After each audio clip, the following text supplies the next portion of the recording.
नमस्कार ITR India YouTube channel रो जिज्ञासा कार्यक्रम रे मु प्रशांत आपण मानकु स्वागत करुछि।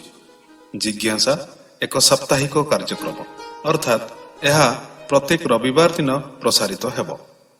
जिज्ञासा अंतर्गत आमे कोनोसी पुस्तक बा बही को पुनः उपस्थापन करिबु जहाँकि प्रिंट डिसेबल मानक पई उद्दिष्ट। तेबे आजिर आमर पुस्तक बा बहीटीर नाम हेउची अमृतर संतान बाय गोपीनाथ महांती, पढ़ुचंती बबिता राय।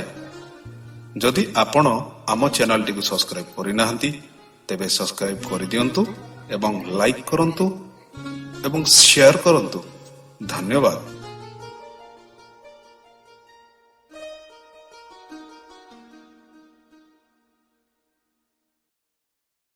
नमस्कार आईटीआर इंडिया मु बबिता राय। आसंतु पढ़िबा जिज्ञासा अंतर्गत पुस्तक अमृतर संतानर आउ किछि अंश। पृष्ठा 124 भाग 31। मणियापायु गाँ भेरामणरे सभा बसिबा मझी दांडरे पंचायती बसी थाए। कंधर सामाजिक जीवनर सबु कथारे पंचुआती। किए काहाको गाली देला, काहार गुरु काहार फसल खाइला, ए सबु तो छोट छोट कथा।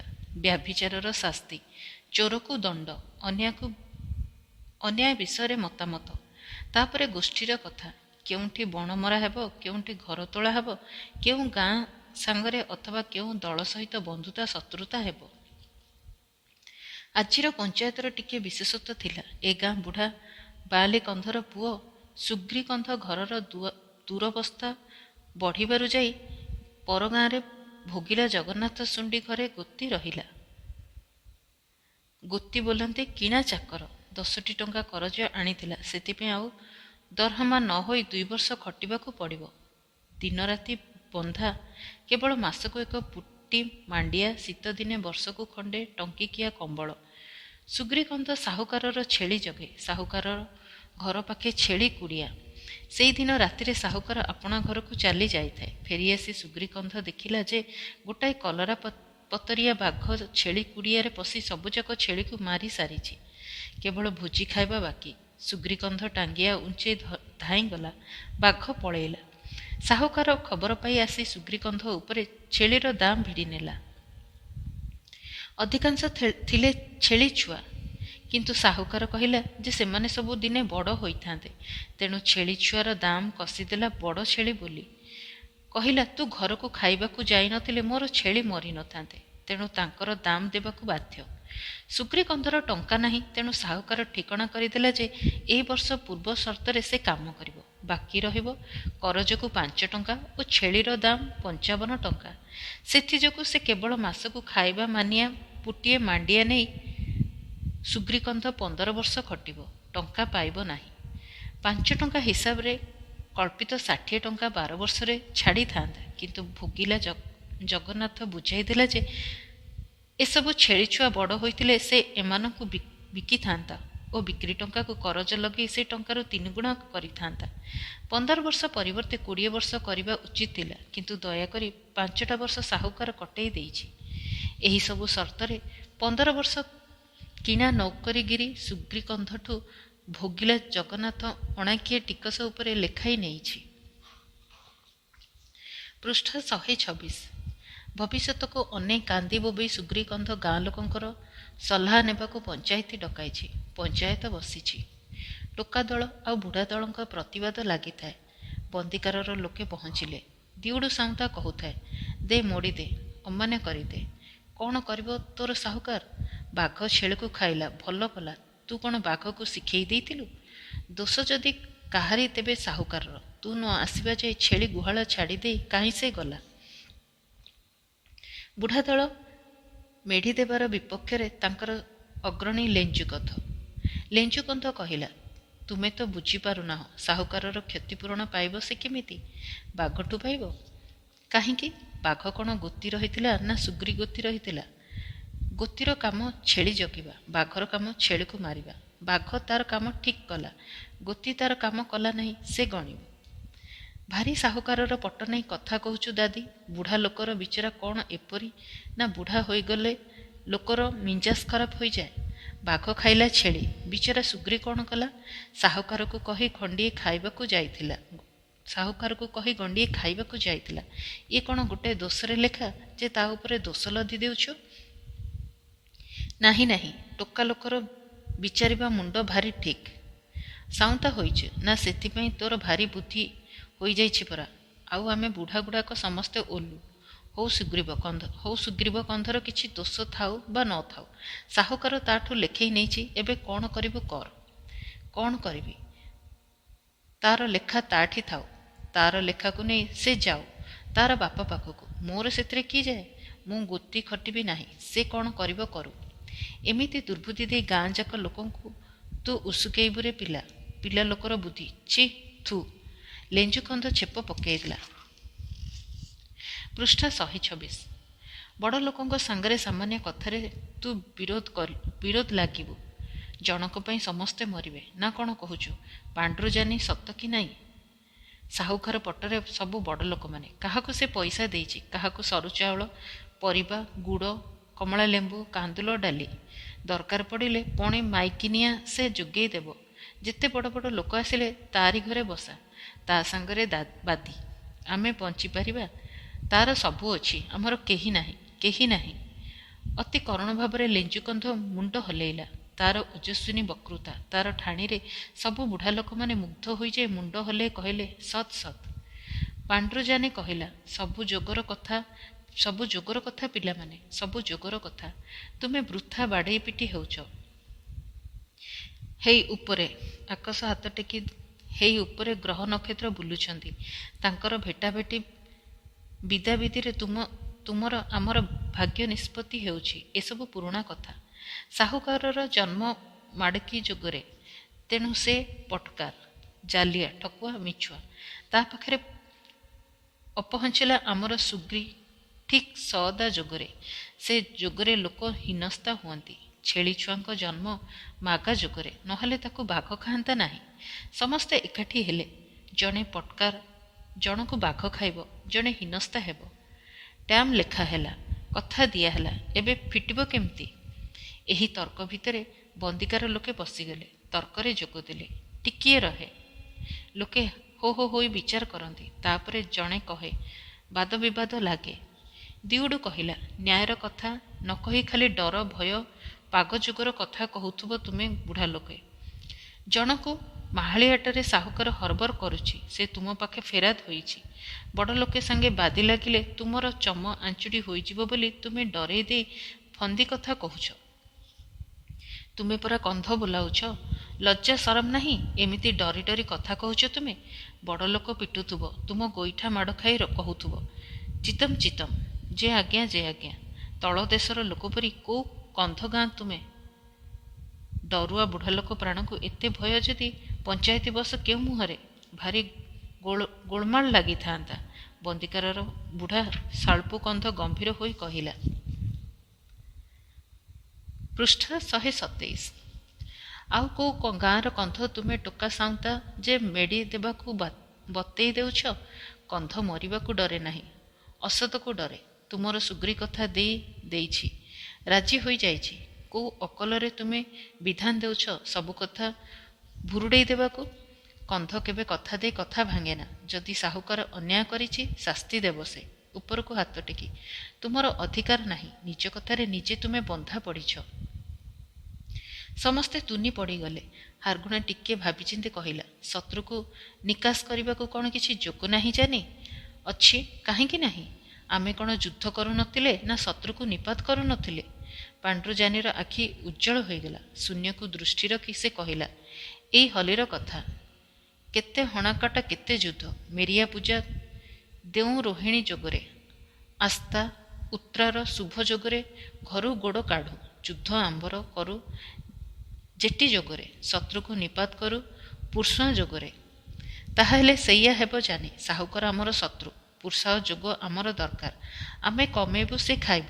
ଆମେ ଭୋକରେ ମରିବୁ, ସେ ଦୌଲତ ସଜେଇବ। ତିନି ଫଳିଆରେ ସେ ହେବ ସାହୁକାର, ନିର୍ଦ୍ଦୋଷରେ ଆମେ ଗୋତି। ତାର କରଜ ବାପା ଅଜା ସାତ ପୁରୁଷ ସୁଝିବ ନାହିଁ। ଆମର ଗୋରୁଟିଏ ଜନ୍ମ ହେଲେ ତାର ମନେ ପଡ଼ିବ କଳନ୍ତର କଥା। ତାର ଛେଳିକୁ ବାଘ ଖାଇବ, ଆମେ ଦେବୁ ବରଣା। ସେ ଆମର ଶତ୍ରୁ।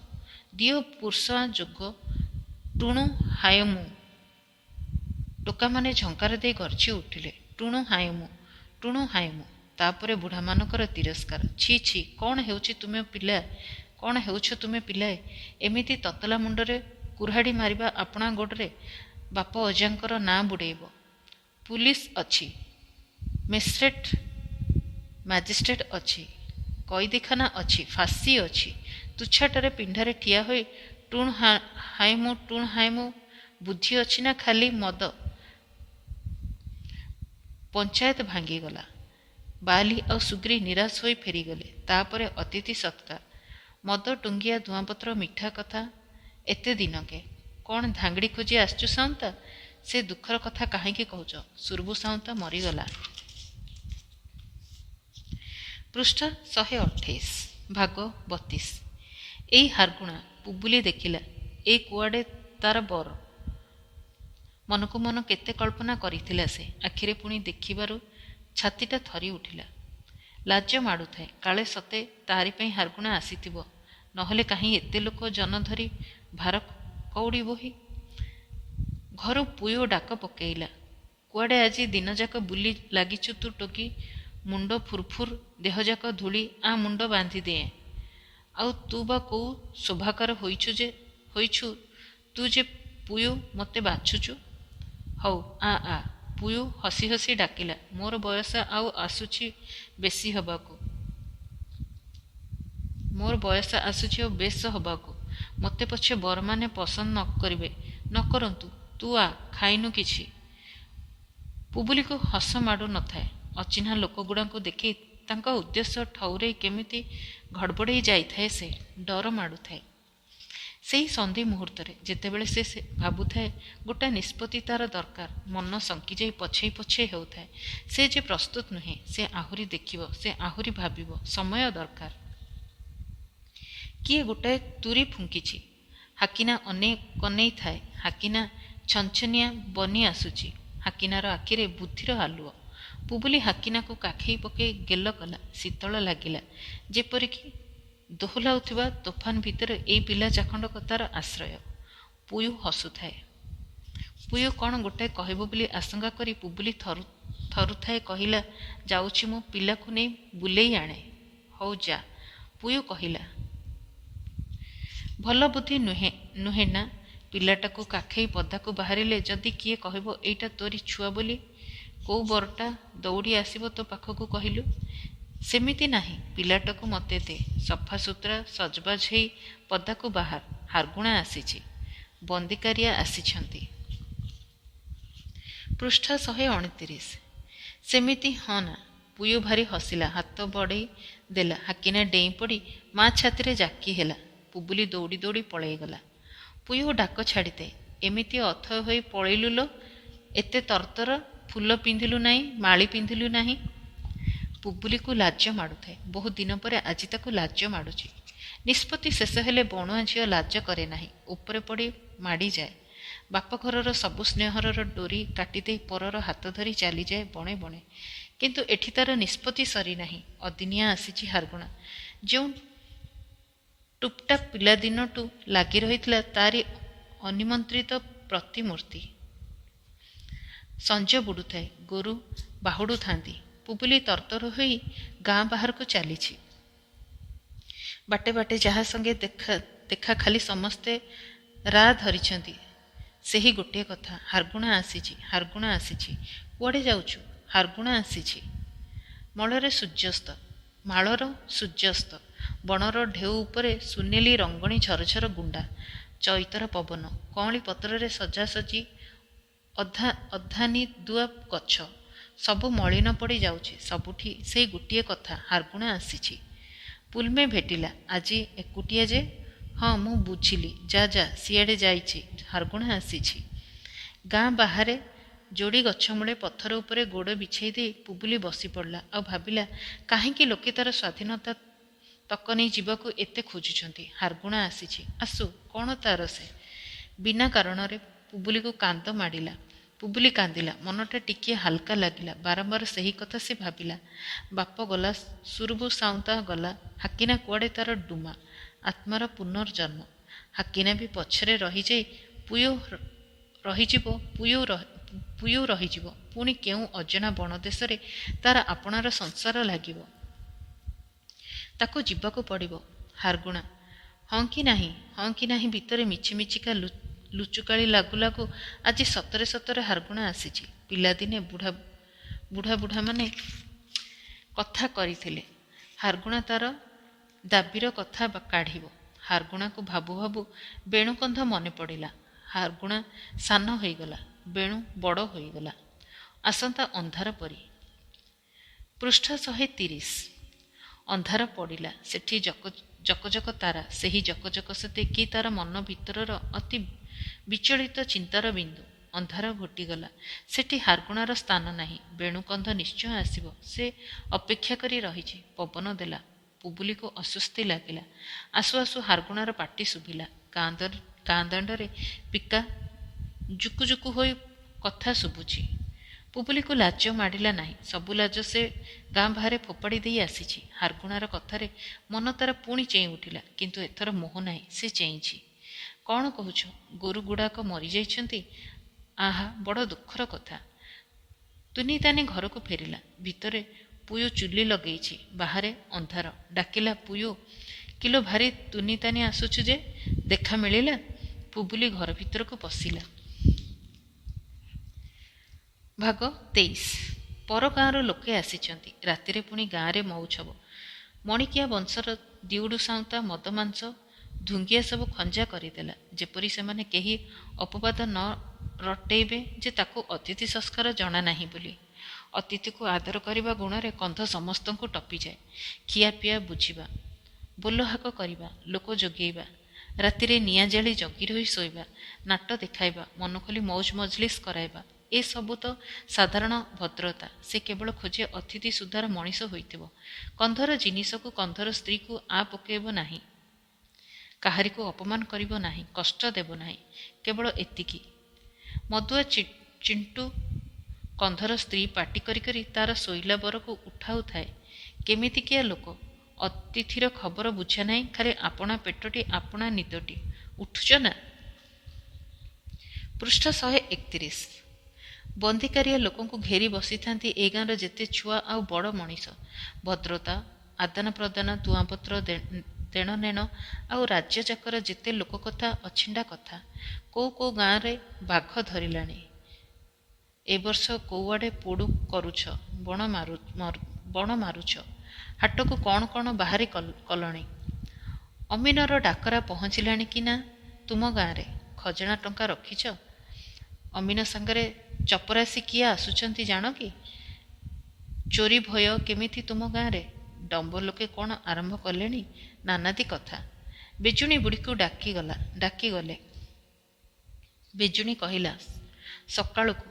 ରାତିରେ ଦେବତାକୁ ଗୋଳମାଳ କରିବା ଭଲ ନୁହେଁ। ହସିଲା, କହିଲା, ଏ ଗାଁରେ ଟୋକି ନାହାନ୍ତି କି ରାତିରେ ବୁଢ଼ୀର ନାଚ ଦେଖିବାକୁ? କାହିଁକି ଫରମାସି କରୁଛ? ବାଧ୍ୟ ହୋଇ ଅପେକ୍ଷା କରିବାକୁ ପଡ଼ିଲା। ବିଜୁଣୀର କଥା ଉପରେ ଆଉ ଜବାବ ନାହିଁ। ରାତିରେ ଡମ୍ ବାଜି ଗାଁ ଦାଣ୍ଡରେ ନାଚ ହେଲା। ସମସ୍ତେ ନାଚିଲେ। ଅଧରାତି ହୋଇଥାଏ। ନିଶା ଭୋଳରେ ଲୋକେ ଡେଇଁ ଲାଗିଥାନ୍ତି। ଥକିଯାଇ ଜଞ୍ଜଇ ଆଉ ପୁବୁଲି ଦଳରୁ ବାହାରି ପଦାକୁ ଆସିଲେ। ଗାଁ ମଝିର ହାଲୋକ ଚାରିପାଖେ କଳା ମିଶମିଶ ଅନ୍ଧାର ରାତି। ଥଇକା ହୁଆ ପବନରେ ପର୍ବତ ଉପରେ ଗାଁଙ୍କର ଶବ୍ଦ ଉଡ଼ି ଆସୁଥାଏ। ଚଇତ ପର୍ବ ଆସୁଛି। ଏହି ତାହାର ଆଗମନୀ ବାଜା। ଗାଁ ଭିତରେ ହୋ ହୋ ଶୁଭୁଛି। ନାଚର ଗର୍ଜନ। ଘରେ ଘରେ ସମସ୍ତେ ଶୋଇଲେଣି। ଜଞ୍ଜଇ କହିଲା, ଭାରି ଭଲ ରାତିଟିଏ ହୋଇଚିଲୋ। ବହୁତ ଦିନ ପରେ ଆଜି ନାଚ। ହଁ, ପୁବୁଲି କହିଲା, କିନ୍ତୁ ସେ ରାତି ପରି ରାତିଟିଏ ଆସିବ ନାହିଁ। କେଡ଼େ ସୁନ୍ଦର ଜହ୍ନ ରାତି ଥିଲା ସେଦିନ। ଆଉ ଆଜି ଖାଲି ଅନ୍ଧାର। ସେଇ ଦିନର ଭେଣ୍ଡିଆ ବି ଭାରି ମଉଜି ଥିଲେ। ହସେଇ ହସେଇ ପେଟ ଫଟେଇ ଥିଲେ। କାହିଁ ଅଇଲେ ନାହିଁ ତ ଆଉ ସେ ମଛକ?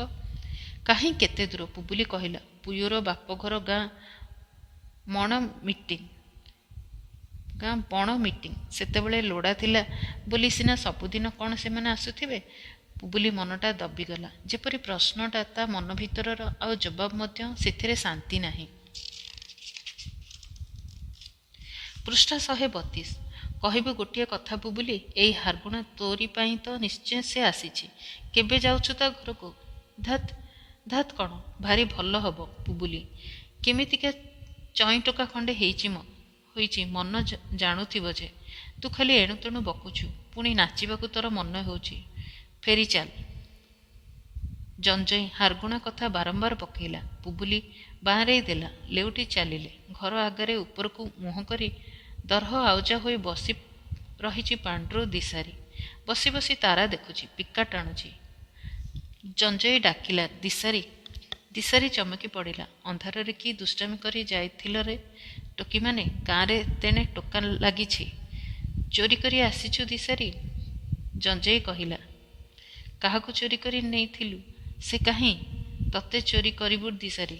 ଦିଶାରୀ ହସିଲା। କହିଲା, ମୁଁ ବୁଢ଼ା ଲୋକ, ରକ୍ତ ନାହିଁ କି ମାଉଁସ ନାହିଁ। ଯାହିବା ଅଛି ଘରର ଡାଆଣି ଜଗି ବସିଛି ବାଡ଼ି ଧରି।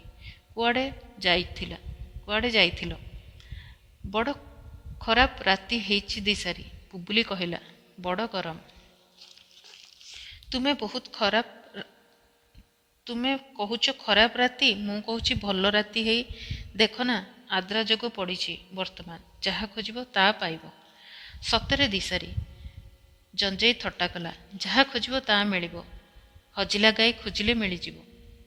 ତୀକ୍ଷ୍ଣ ଦୃଷ୍ଟିରେ ତାର ମୁହଁ ଆଡ଼କୁ ଅନେଇ ହସିଦେଇ ଦିଶାରୀ କହିଲା, ଖାଲି ହଜିଲା ଗାଈ?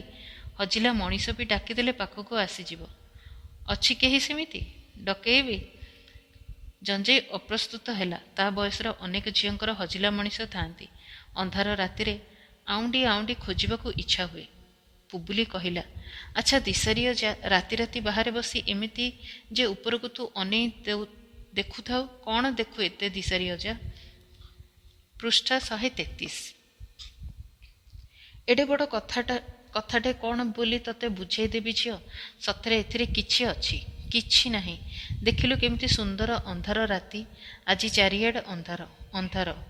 ମହୁ ଚାଖିଲା ପରି ମିଠା ମୁହଁ କରି ଦିଶାରୀ କହିଲା, ଅନ୍ଧାର କି ସୁନ୍ଦର। ଉପରକୁ ହାତ ଟେକି। ଆଜି ତାଙ୍କର ରାତି। ସବୁ ବଡ଼ ବଡ଼ମାନେ ବାହାରିଛନ୍ତି। 27 ଜଣ ଯାକ। Ashwini, ବାର୍ନି, Kartika, Rohini, ମେଡିଂସିରା, Adra, ବେଡୁତାଇ, ପୁସୁବେଲି, ସୋଲ୍ପା, ମାଗା, ରାଣ୍ଡା, ଆସ୍ତା, ଉତ୍ରା, ସଅଦା, ଲଦା, jetty, MUDA, SUDA, ସାଦିଣୀ, କେତେ କହିବି ବୁଢ଼ା ଲୋକ। ସମସ୍ତେ ସେଠି ବାହାରିଛନ୍ତି, ସଭା କରିଛନ୍ତି, ଆଉ ମୁଁ ତାଙ୍କର ପୂଝାରୀ। ଏମିତି ରାତିରେ ନ ଜାଣିଲେ ଲୋକ ସିନା ମଦ ପିଇବ, ନାଟ କରିବ, ଶୋଇ ରହିବ ଘର ଭିତରେ। ମୁଁ କ'ଣ ଶୋଇ ରହିବି? ଅନ୍ଧାର ମେଞ୍ଚା ମେଞ୍ଚା, ମୁଣ୍ଡା ମୁଣ୍ଡା ଅନ୍ଧାର।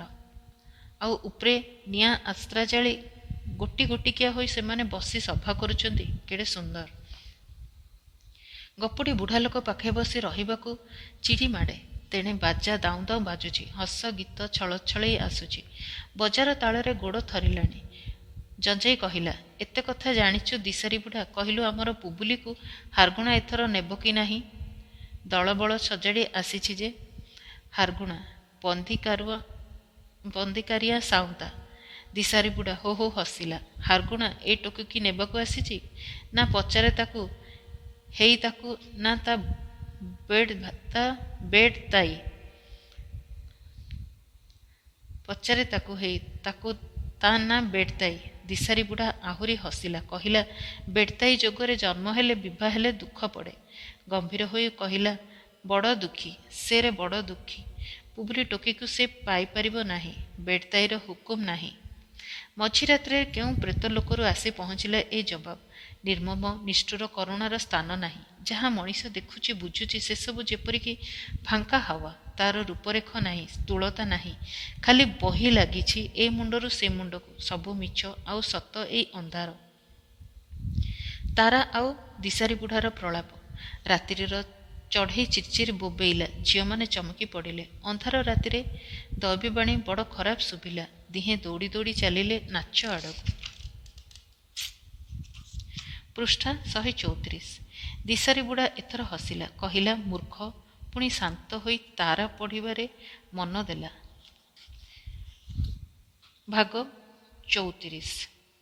ନାଚ ଶେଷରେ ହାରଗୁଣା ପୁବୁଲି ଆଡ଼କୁ ଆସିଲା। 2 ପାବୁଲି ବଢ଼େଇ ଦେଇ କହିଲା, ହେ ନୁନି, କ'ଣ ମୋ ସାଙ୍ଗରେ ଖେଳିବୁ ନାହିଁ? ଖେଳିଲି ପରା, ଏତେ ନାଚିଲି ଆଉ କ'ଣ? ହାରଗୁଣା ଦବିଗଲା, ଗୁମ୍ ମାରି ଠିଆ ହେଲା। ପୁବୁଲି କହିଲା, ଯାଉଛି, ଭାରି ନିଦ ମାଡ଼ିଲାଣି। ହାରଗୁଣା ପାଟି କଲା, କହିଲା, କାଲିକି ମୁଁ ଚାଲିଯିବି। ଶୁଭୁଛି, କାଲିକି ମୁଁ ଚାଲିଯିବି। ପୁବୁଲି ଚାଲି ଯାଇଥିଲା। ହାରଗୁଣାକୁ ଖରାପ ଲାଗିଲା। ସେ ବହୁତ କହିଥାନ୍ତା। ଭାବିଲା, କ'ଣ କହିଥାନ୍ତା ସେ ବିଭା ହେବାକୁ ତ ସେ ନିଶ୍ଚୟ କରିନାହିଁ। କ'ଣ ବୋଲା କହନ୍ତା, ପୁବୁଲି ଏପରି ପଳାଏ କାହିଁ? ହୁଏତ ପୁବୁଲି ଅଭିମାନ କରିଥିବ, ତାର ବାପା ମରିଗଲା, ଏ ସଙ୍ଖଳି ଆସିଲା ନାହିଁ ବୋଲି। କ୍ଷଣକର ଅଭିମାନ ତା ଉପରେ ବଳ ଅଛି ବୋଲି ସିନା ସେ ଅଭିମାନ କରିଛି। କାମିକା ମଣିଷ, ଅଭିମାନ କ'ଣ? ପୁବୁଲିଟା ସବୁଦିନେ ନାକ କାନ୍ଦୁରି ଥିଲା। ଅଳ୍ପକେ ରାଗେ, ଅଳ୍ପକେ ବୁଝେ। ହାରଗୁଣା ସାଉନ୍ତା ଭାବି ଭାବି ମନକୁ ବୋଧ ଦେଲା। ତାର ବି ଆଖି ଢୁଳେଇ ଆସିଲାଣି। ବାଟଚଲା ଉପରେ ନାଚ। ଭାବିଲା, ଚଇତ ଆସୁଛି, ସେତେବେଳେ ଦେଖାଯିବ।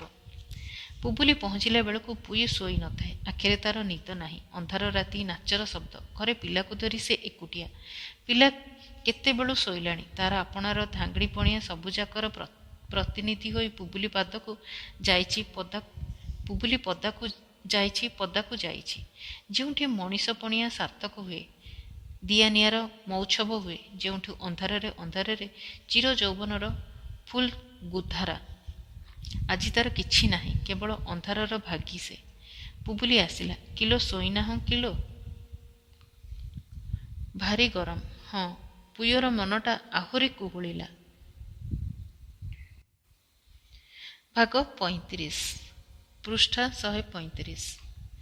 ଗାଁ ଶେଷରେ ନିମାକନ୍ଧର କଣିକିଆ ଘରର ଓସାର ପିଣ୍ଡାରେ ବନ୍ଦିକାରିଆ ଲୋକେ ଶୋଇ ରହିଥାନ୍ତି। ସେ ପାଖେ ଗୋଟିଏ ମହୁଲ ଗଛ। ସୁନ୍ଦର ବାସ୍ନା ଆସୁଥାଏ। ହାରଗୁଣାକୁ ନିଦ ହୋଇ ଯାଇଥାଏ। ଶେଷ ରାତିରେ ସେ ସ୍ୱପ୍ନ ଦେଖିଲା ଯେ ଆପଣା ଗାଁ ପାଖ ମହାଳ ଗଛ ତଳର ବଡ଼ ଗୋଜିଆ ହୁଙ୍କା ଉପରେ ବସିଛି। ତା ମୁଣ୍ଡରେ 2ଟି ଶିଙ୍ଗ ହୋଇଛି। 2 ବାହା ପାଖେ 2ଟା ପକ୍ଷୀ। ସେଇ ଉଚ୍ଚ ଆସନ ଉପରେ ସେ ବସି ରହିଛି। ଆଉ ଯୋଡ଼ ହାତ ହୋଇ କେତେ ଯେ ଟୋକୀ ଠିଆ ହୋଇଛନ୍ତି ତା ସାମ୍ନାରେ, ଅତି କରୁଣ ହୋଇ ମିନତି କରୁଛନ୍ତି। ସେହି ଦଳରେ ପୁବୁଲି ବି ଅଛି, ସମସ୍ତଙ୍କର ଆଗରେ। ବାରମ୍ବାର ଗର୍ଜନ କରି ସେ ହାଙ୍କୁଛି, ନା ନା। କାହିଁକି ସେମାନେ ମିନତି କରୁଛନ୍ତି? କି ନିଷ୍ଫଳ ଅନୁରୋଧ କମ୍ପି ଉଠୁଛି ଏକାରାରେ ଏତେ କଅଁଳିଆ କଣ୍ଠରୁ। ହାରଗୁଣା ତାର ପକ୍ଷୀ ଛାଡ଼ିଦେଲା। ଆପଣାର ଫଡ଼ଫଡ଼ ଶବ୍ଦ ତା କାନରେ ବାଜିଲା। ଏଥର ସେ ନିଶ୍ଚୟ କଲା, ଏଠୁ ଉଡ଼ି ଚାଲିଯିବ। ଠିକ୍ ସେତିକିବେଳେ ହୃଦୟଭେଦୀ ଓଃ ଚିତ୍କାର କରି 2 ହାତ ବାଡ଼େଇ ଦେଇ ପୁବୁଲି ତା ପାଖକୁ ଚମକି ଆସିଲା। ହାରଗୁଣା ହଟିଯାଇ ପଚାରିଲା ନାହିଁ। ପୁବୁଲିର ଉଷୁମ ନିଶ୍ୱାସ ତା ମୁହଁରେ, ଗାଲରେ। ପୁବୁଲିର ଆଖିରୁ ଲୁହଧାର ଛୁଟିଛି। ଆପଣାର ବୀରପୁରୁଷ ପର ଢାଣିକୁ ଅଳ୍ପକେ ଢିଲେଇ ଦେଇ ହାରଗୁଣା ଅନେଇ ରହିଛି। ଚାରିଆଡ଼େ ଖାଲି ଓଃ ଆଉ ଉଷୁମ ପ୍ରାଣ ଭିତରର ତତଲା କୋହ। ହାରଗୁଣାର ନିଦ ଭାଙ୍ଗିଲା। ସବୁ ସତ ପରି ଲାଗୁଥାଏ। ଅନେଇ ଦେଖିଲା, କାହାନ୍ତି ସବୁ ଟୋକୀମାନେ, ତାର ଚିହ୍ନା, ଦରଦର ଚିହ୍ନା। କେବଳ ଅନ୍ଧାର ପାତଳା ହୋଇଯାଇଛି। ଆଉ ଆଖପାଖରେ ତ ସେହି ମର୍ମବେଦୀ ହାହାକାର, ଉ। ସ୍ୱପ୍ନର ନିଶା ଛାଡ଼ିଗଲା। ରାତି ଜାଙ୍ଗୁଲୁ। ପିଣ୍ଡା ତଳେ କ'ଣ ଅନ୍ଧାର ମୁଣ୍ଡୁଳା ବାନ୍ଧିଛି। ଆଉ ଜଗତର କେତେ କରୁଣା ବେଦନା ସବୁ ତାରି ଶୋଇବା ପିଣ୍ଡା ତଳେ। ଡିଆ ମାରି ହାରଗୁଣା ତାର ବର୍ଚ୍ଛା ଧରି ଟାଙ୍ଗିଆ କାନ୍ଧେଇ ଠିଆ ହୋଇ ପଡ଼ିଲା। ଆକସ୍ମିକ ଘଟଣା ଘଟିଲେ ବଣର ଲୋକେ ଯେପରି ସଚେତ ହୁଏ, ସେହିପରି। ପୃଷ୍ଠା 136। ତଳକୁ ଅନେଇ ତାର ହୋସ୍ ଆସିଲା। ଉଚ୍ଚ ପିଣ୍ଡା ଉପରେ ସେ ଶୋଇଛି ସତ, କିନ୍ତୁ ତଳେ ପୁବୁଲି ନୁହେଁ, ଗୋଟାଏ ମସ୍ତବଡ଼ ଭାଲୁ। 2 ହାତରେ ଆଞ୍ଚୁଡ଼ି ପିଣ୍ଡା ତଳୁ ପଞ୍ଝାଏ ଖଣ୍ଡିଆ କରୁଛି। ଆଉ ଭାରି ଦୁଃଖିତ ହୋଇ କୁନ୍ଥେଇ ହେଉଛି। ଚହଳ ପକେଇ ହାରଗୁଣା ସମସ୍ତଙ୍କୁ ଉଠାଇଲା। ଓଡ଼େ ଶୋଇ ଜାମ୍ବା, ଆରେ ଭାଇରେ ଭାଲୁ। ହୋ ହା କରି ସମସ୍ତେ ଗୋଡ଼େଇ ଗଲେ। ଭାଲୁ ପଳେଇଲା। ତାପରେ ଲାଗିଲା ହସ। ବିପଦ ଗଲେ ବଣୁଆ ଲୋକର ହସ ବାହାରେ। ଏହିପରି ସେହିଦିନ ପାହାନ୍ତା ଫାଟିଲା। ଚଇତର ଆରମ୍ଭ ହେଲେ ବି ପାହାନ୍ତି ପହରେ ମାଳ ଦେଶରେ ଶୀତ ପଡ଼େ। ନିଆଁ ଆସ୍ରା ଲାଗିଲା। ଗପ ପଡ଼ିଲା। ଫଜରା ହେଉ ସେହି ବାଟେ ଗାଁର ଟୋକୀମାନେ ପଦାକୁ ଗଲେ। ହାରଗୁଣା ସାଉନ୍ତା ଭାବି ଲାଗିଲା, କାହିଁକି ଦୌଡ଼ି ଆସିଛି ସେ। ସକାଳର ଅପ୍ରୀତିକର ଚେତନା ଉତ୍ତାରୁ ମନ ଭିତରଟା ଗର୍ଗର ହେଉଥାଏ। ସକାଳୁ ମଣିଷ ଭାଲୁ ମୁହଁ ଦେଖିଲା। ଦିନ ଗୋଟାକ ନିଷ୍ଫଳ ହୋଇଯିବ ବୋଧହୁଏ। ପୋଢ଼ କେଇଟା ମଲେ। ପ୍ରଥା ଅନୁସାରେ ବେଜୁଣୀ ନାଚିଲା। କାମ ସରିଲା। ତାପରେ ଆହୁରି ଖୋଳତାଡ଼ କରି ଏତେଗୁଡ଼ିଏ ବାଟ ପରଗାଁକୁ ଛୁଟି ଆସିବାକୁ କିଛି ଦରକାର ନଥିଲା। କିନ୍ତୁ ଦରକାର ଅଦରକାରର ହୋସ୍ ତ କନ୍ଧର ଆସେ ନାହିଁ। କାମ କଲାବେଳେ 5 ଜଣ ବସନ୍ତି, ପଙ୍ଗତ ଜମେ। ଯାହା ଗୋଟେ କରିବା ବୋଲି ନିଷ୍ପତ୍ତି ହୁଏ ସେଇଆ ହୁଏ। ତାପରେ ଧାଁ ଦୌଡ଼ର ବଳ ତୁଟିଗଲେ ଥରି ଥରି ସମସ୍ତେ ଘରକୁ ଫେରନ୍ତି। ନିତିଦିନର ନିର୍ଘଣ୍ଟ ଭିତରେ ଏପରି ଅକାମୀ କାମ ଅନେକ ଥର ସେ ଜଣେ ପରାଟିଏ କିଣି ଯାଇଛି। ଏ ଗାଁରୁ ସେ ଗାଁ, ସେ ଗାଁରୁ ଏ ଗାଁ, ଖରାଏ ତରାଏ। ଜଣେ ଯାଇଛି ମୂଷାଟିଏ ଧରିବାକୁ। ଗୀତ ବୋଲି ବୋଲି କାନ୍ଧରେ ଟାଙ୍ଗିଆ ପକେଇ ଘେରାଏ ବୁଲି ଆସିବା ହିଁ ଗୋଟିଏ କାମ। ଶାଳ୍ପୁ କନ୍ଧ କହିଲା, ବୁଢ଼ା ସାଉଁତା ଥିଲାବେଳେ ଏ ଗାଁକୁ ମାନୁଥିଲେ କେଡ଼େ ସୁନ୍ଦର, ଆଜି କାହିଁ? ଶୋଭେନା କହିଲା, ବୁଢ଼ାମାନେ କ'ଣ ସବୁଦିନେ ବସିଥାନ୍ତେ? ତାହାହେଲେ ତାଙ୍କର ଡୁମ୍ବା ଆତ୍ମା ଆଉ ନୂଆ ଜନ୍ମ ନିଅନ୍ତା ନାହିଁ, ନୂଆ ପିଲା ହୁଅନ୍ତେ ନାହିଁ। ଲୋକେ ବାହା ହେଇ ବସି ଅପେକ୍ଷା କରିଥାନ୍ତେ, ପିଲାଝିଲା ବନ୍ଦ। ଏଇଆ ନା? ଶାଳ୍ପୁ କନ୍ଧ କହିଲା, ମାନିଲି ସତ କଥା ଯେ ସେସବୁ ବିଚାରରେ ତୁମର ମୁଣ୍ଡ ଖେଳେଇବା ଦରକାର ନାହିଁ। ତୁମେ ତ ବାହା ହେବାକୁ ଆଉ ମନ ଦଉନା। ହାରଗୁଣା କହିଲା, ମନ ଦେଲେ କ'ଣ ବାହାଘର ହୋଇଯାଏ? ଶାଳ୍ପୁ କହିଲା, ଆରେ କିମିତି ହୁଏ? ହାରଗୁଣା କହିଲା, ଯେତେବେଳେ ଯାହା ହବାର ଥାଏ ତାହା ହୁଏ। ପୃଷ୍ଠ 137। ଟିଙ୍ଗୁ କହିଲା, ସତକଥା ସାଉଁତା, ଆସିଥାଏ ଯେତେବେଳେ ଏତେ ବାଟ, ତୋର ବାହାଘର କଥା ବି ନିଷ୍ପତ୍ତି କରିଦେଇ ଯାଇଥିଲେ ହୋଇଥାନ୍ତା ସାଉଁତା। ଖାଲି ବେଜୁଣୀ ନଚେଇ ଫେରିବା ନା? ଶାଳ୍ପୁ କହିଲା, ଆଉ କିଏ କରିବ? ସାଉଁତା ତ ମଲା। ଶୋଭନା କହିଲା, ଟୋକିକି ପଚାରିଥିଲୁ? ନହେଲେ ଚାଲ ଉଠେଇ ନେଇ ଯିବା। କୂଳରେ ତ ଅଛି। ଟୋକିର ମନ ହେଲେ ଉଠେଇ ନେଇ ଚାଲିଯିବା। କିଏ ଆମର କ'ଣ କରିବ? ଶାଳ୍ପୁ କହିଲା, ସେମିତି ଉଦୁଲିଆ ରକମର ବିଭା କ'ଣ ନିଜେ ଗାଁର ସାଉଁତା ହୋଇ କରିବ? ସେମିତି କରନ୍ତି ଗରିବ ଲୋକ। ନହେଲେ ବିବାହ ହେବାକୁ ଯେଉଁମାନେ ଟୋକି ଘର ମତ ପାଆନ୍ତି ନାହିଁ ସେମାନେ। ଏଇ ଦୁଇଟାରୁ କେଉଁ ଗୋଟେ ଆମର ସାଉଁତା? ଏଇ ଗୋଟେ ଆମର ସାଉଁତା ଯେ ସେ ଲୁଚେଇ ଲୁଚେଇ ଚୋରେଇ ବିବାହ ହେବ? କାହିଁକି? ଭଲରେ 5 ଲୋକକୁ ବସେଇ କହି ଝିଅ ନେଲେ କ'ଣ କିଏ ମନା କରିବ? ଟିଙ୍ଗୁ କହିଲା, ସତ୍ ସତ୍। ଶାଳ୍ପୁ କହିଲା, ସତ୍ ନୁହେଁ ତ ଆଉ କ'ଣ ମିଛ ଭାବୁଥିଲୁ? ଆରେ ପିଲେ, ବହୁତ ଦିନ ତ କଟେଇଲଣି ଧାଙ୍ଗଡ଼ି ନଚେଇ। ଏଥର ବାଛ, ବିଭା ହୁଅ, ଘର କର, କନିଆ ବାଛ, ଆପଣା ମନ ଠିକଣା କର। ଯେମିତି ଆଉ କାହାକୁ ପଛେ ଦେଖିଲେ ମନଟା ଆଉ ହାଇଁପାଇଁ ନ ହେବ। ତାପରେ ଆମେ ବୁଢ଼ା ଲୋକ ଖଣ୍ଡେ ଅଧେ ତ ଏପର୍ଯ୍ୟନ୍ତ ହେଲୁଛୁ। ତୁମେ ତୁମର ମଉଜ କର। ଆମକୁ ଖାଲି ଟିକିଏ କହିଦିଅ, ଆମେ ଆମର ରାତିର କଥାଟା ଛିଣ୍ଡେଇ ଦେଉ। ତୁମ ପାଇଁ ଆମକୁ ଯେପରି କଥା ଶୁଣିବାକୁ ନ ପଡ଼େ କି ଆମ ପାଇଁ ତୁମକୁ ନ ପଡ଼େ। ହାରଗୁଣା ସାଉଁତା ଏ ସୁଦୁକ୍ତିର କୌଣସି ଜବାବ ଦେଲା ନାହିଁ। ଥରେ ଭାବେ ବୁବୁଲିକୁ ସେ ବିଭା ହେବ, ପୁଣି ଭାବେ ଏତେ ଚଞ୍ଚଳ କାହାରି ଗୋଟାକ ପାଖେ ଧରାପଡ଼ି ଆପଣାର ବେପରୁଆ ଧାଙ୍ଗଡ଼ା ପଣିଆରୁ ଦୋତ୍ରା ବିବାହିତ ଲୋକ ବୁଢ଼ା ପଣିଆକୁ ଓହ୍ଲେଇ ପଡ଼ିବାକୁ ମନ ଡାକୁ ନାହିଁ। ଏଇ ଖୋଲା ଜୀବନଟାକୁ ଧରି ଆହୁରି ଦିନା କେତେ ବର ଖେଳ ଖେଳିବା ଦରକାର। ଏତେ ଚଞ୍ଚଳ ନୁହେଁ। ଖେଳ ଖେଳିବା ଦରକାର। ସତ୍, କିନ୍ତୁ ତେଣେ ଖେଳୁ ଖେଳୁ ଯଦି ବୁବୁଲି ବି ହାତରୁ 2 ହାତ ଖସି ଚାଲିଯାଏ, ଯଦି ଏପରି ଆଉ ଯେତେ ଚିହ୍ନା ପରିଚୟ ଜଣାଶୁଣା ସମସ୍ତେ ଚାଲିଯାଆନ୍ତି ନିଜ ସୁଖରେ, ମନ ସବୁ ସହେ, କେବଳ ସେତିକି ସହେ ନାହିଁ ଯେ ଆପଣାର ଅଧିକାର ଜାରି କରିବାକୁ ପୁଞ୍ଜାଏ 5ଟା ନାହାନ୍ତି। ସେତିକି ଚାହେଁ ନାହିଁ ଯେ ଭୋଗ ନ ହେଉ ପଛେ ଭୋଗର ସାମଗ୍ରୀ ମଧ୍ୟ ନାହିଁ। ଧରିବାକୁ ଚାହେଁ ନାହିଁ। ଛାଡ଼ିଗଲେ ମନ ଭିତରେ ହାହାକାର କରେ। ଦୋଦୋପାଞ୍ଚ ହୋଇ ଭାବେ, ବୋଧହୁଏ ଯେ ଗଲା ସେହି ଥିଲା ଭଲ, ତାଠୁ ଭଲ ଆଉ ହେବ ନାହିଁ। ସକାଳେ ଅତିଶୟ ଭରିସି ହୋଇ ପୁବୁଲି ପାଣିରୁ ଫେରିଲା। ବାଟରେ ଗଛମୂଳେ ସେ ଅପେକ୍ଷା କରିଥାଏ। ପୁବୁଲି ସଙ୍ଗେ ଦୀପଦ କଥା ଭାଷା ତାର ନିତାନ୍ତ ଦରକାର। ସେହି ବାଟେ ପୁବୁଲି ଫେରିଲା, କିନ୍ତୁ ଏକାକିନୀ ନୁହେଁ, ସାଙ୍ଗରେ ପଲେ ଟୋକି। ଉଠାଣିରେ ଫେରନ୍ତା ବାଟକୁ ଅନେଇ ଦେଇ ପୁବୁଲିକୁ ଠେଲି ମେଞ୍ଚା କରି ସେମାନେ ଥଟ୍ଟା ଆରମ୍ଭ କଲେ। ହେଇଲୋ, ଦେଖ ଠିଆ ହୋଇଛି, ଟିକି ବୋଲିଲା ଗୀତ। ହାରଗୁଣା ଅପ୍ରସ୍ତୁତ ହେଲା। କୌଣସି ଜବାବ ସେ ଖୋଜି ପାଇଲା ନାହିଁ। ଭାବିଲା, ଧେତ୍, ପଛେ ଦେଖିବା ହୋଇ ବେଳ ଉଛୁରି ଗଲା। ସୁଯୋଗ ଆସିଲା ନାହିଁ।